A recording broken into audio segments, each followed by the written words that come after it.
The buzzing of a swarm of bees might be scary for some, but not for a man named Joseph Ward Hicks of Rexburg, Idaho.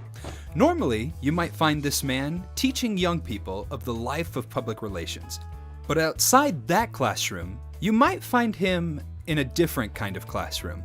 A classroom filled with his beekeeping, where he is not the teacher, but the student, learning the honey of life.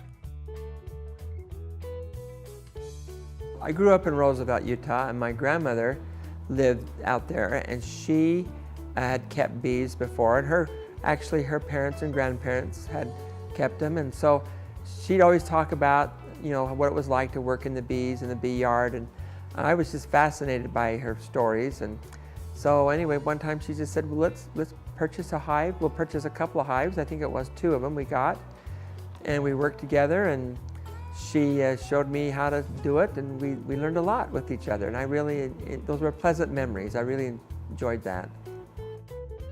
Those pleasant memories would only become richer as he became an educated man in teaching and later in professional communication. Well, teaching has a lot of value because you're helping other people understand concepts and principles and ideas that are new to them, or at least maybe they haven't seen it in a new light the way I do. Of course, I learn a lot from my students as well. I've always enjoyed teaching. I love the interaction with students. I love to explore different worlds of knowledge. I think there's so much in this life that it's exciting, it's interesting, and we can all become passionate about. So I like to help people understand the passions that I have. As time went on, Mr. Hicks had found the love of his life, who later became Mrs. Hicks. Looking back on the past 25 years, he relates that it has been some of the sweetest moments of his life. It's been a great experience. We've had, it was kind of, fun. I mean, we share each other's interests. We like to share ideas about how to go about approaching classes and teaching. And it's been great. So I highly recommend it. Anybody thinking about getting married, highly recommend it, especially if you're getting married to the right person.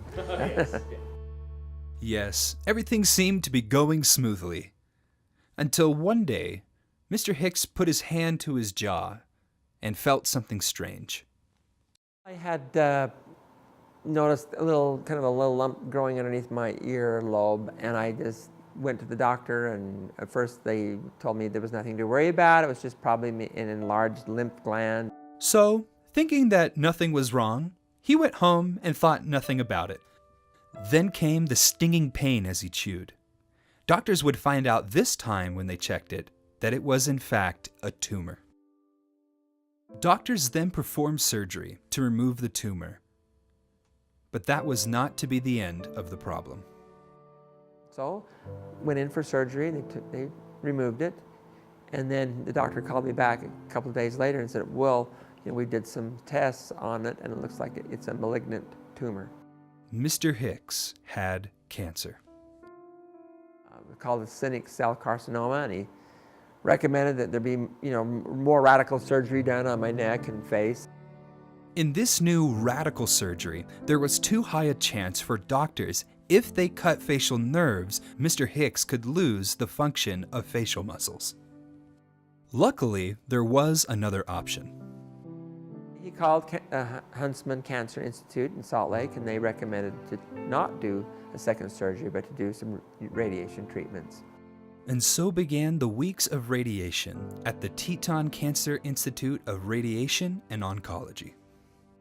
They were so kind and so helpful. The doctors at the Teton Cancer Institute were just really good. The doctor was wonderful, the technicians were great. They always remembered me, and they were so friendly, and very, very kind people there. But not only did he find kindness in his doctors, he also found it in his fellow patients. He found that everyone supported each other, just like the bees that he keeps. Compared to other people he saw, he felt like he was one of the lucky ones. He does not feel like a cancer survivor, but more like a cancer student in the classroom he never thought he would be in. dealing with cancer, I think I have a little better perspective of it. Again, I don't have it. I can't say I speak for all of them because I haven't had the rugged experiences that some people have had. But it just opens your eyes up to what a lot of people deal with in their life. And it, of course, enlarges our circle of friends. I mean, I think about the people there at the Institute, and I really appreciate them, and they were so friendly. It's like your circle of friends, and just kind of grew a little bit.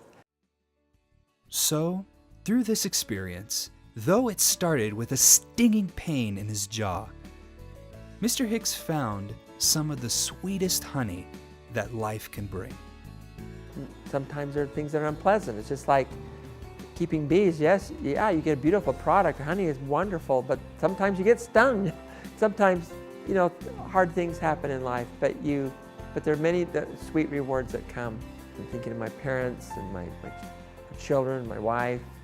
These are the real things of life. That's the honey of life. It's your family. That's where it comes down to. And when you realize that sometimes, you know, we don't know how long we have to enjoy each other's company, we just want to cherish it as long as we can.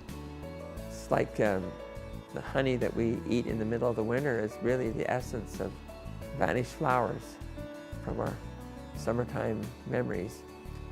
And we want to do things in life to have good memories of our family and friends, and have something that we can always relish, even when we sometimes come to the winter time of our lives.